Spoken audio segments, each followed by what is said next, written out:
लेकिन सरकार द्वारा लाए गए 3 कृषि कानून को लेकर सियासत कम होने का नाम नहीं ले रही है और यही कारण है कि बीजेपी शासित राज्यों के लिए मुश्किलें बढ़ती जा रही हैं। इसी क्रम में अब हरियाणा की मनोहर लाल खट्टर सरकार के खिलाफ विधानसभा सत्र के पहले ही दिन कांग्रेस अविश्वास प्रस्ताव लाने जा रही है, तो वहीं बीजेपी और जेजेपी गठबंधन सरकार पर दबाव भी लगातार बढ़ रहा है।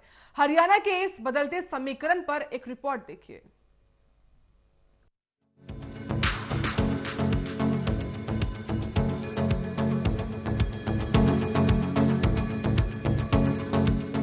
हरियाणा पंजाब से शुरू हुए किसान आंदोलन की आंधी थमने का नाम नहीं ले रही है।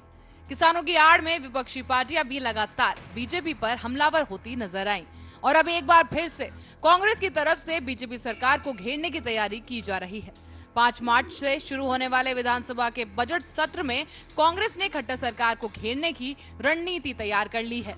विधानसभा में प्रतिपक्ष सीएम भूपेंद्र सिंह हुड्डा की अध्यक्षता में हुई कांग्रेस विधायक दल की बैठक में करीब 1 दर्जन राज्य स्तरीय मुद्दे सदन में उठाने की सहमति बनाई गई है।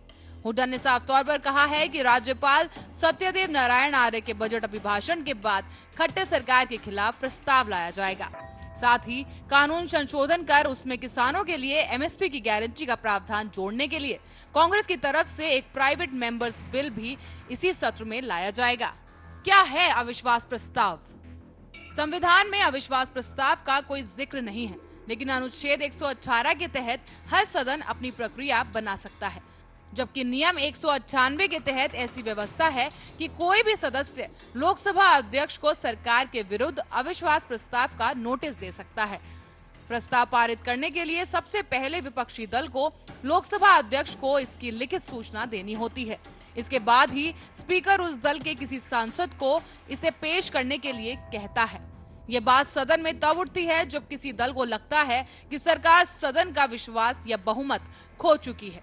फिलहाल विपक्ष भाजपा को घेरने में जुटी है और लगभग सभी विपक्षी दल अब एकजुट होते नजर आ रहे हैं। बता दें कि हरियाणा विधानसभा में कुल 90 सीटें हैं, जिनमें से 2 सीटें खाली हैं। मौजूदा विधानसभा में सदस्यों की संख्या देखें तो 88 है, जिनमें 40 बीजेपी, 30 कांग्रेस, 7 निर्दलीय, 10 जेजेपी विधायक और 1 हरियाणा लोकहित पार्टी के विधायक गोपाल कांडा हैं।